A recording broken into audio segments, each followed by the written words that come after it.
Toshkentda mashhur xonanda firibgarlik qurboni bo'ldi. Ma'lum bo'lishicha, xonandani chuv tushirgan erkak ham begona emas. U jabrlanuvchi san'atkorning shogirdi va hamkasbi bo'lgan.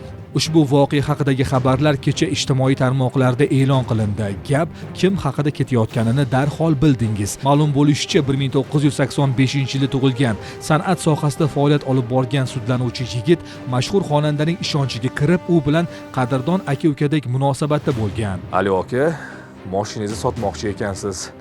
Begona qilib nima qilasiz? Menga soting, o'zim bo'lib to'layman." Kelishdik.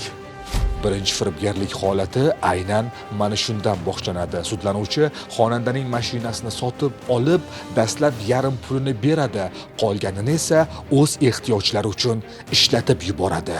Lekin bu bilan sudlanuvchi to'xtab qolmay, yana jinoiy harakatini davom ettiradi. "Aka, kalendaringizdan belgilab qo'ying. Toshkentdan Qashqadaryodan $6000 ga to'y oldim. Faqat tanishlarimda pulini keyinroq berishar ekan. Bir paddeshga qorarsiz? Rahmat." Navbatdagi firibgarlik holatida esa sudlanuvchi xonandani to'yga olib boradi. To'y egalaridan pullarni oladi, ammo xonandani aldab pullarni o'z ehtiyojlari uchun ishlatib yuboradi. Yana boshqa firibgarlik holatida esa sudlanuvchi xonandani uy-joy masalasida aldab, yana uni chuv tushiradi.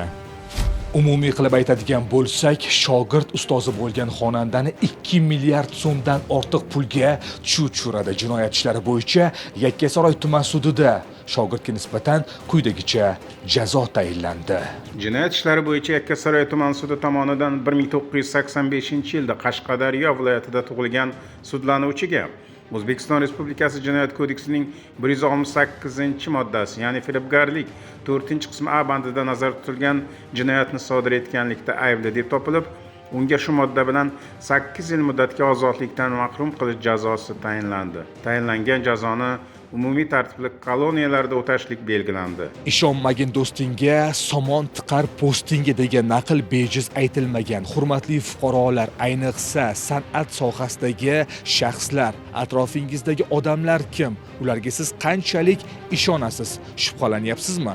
Yaxshisi munosabatlarga bugunoq chek qo'ying. Aks holda ular ham bir kunmas bir kun sizni katta miqdordagi pulga chuv tushirib, uxlatib ketishi mumkin.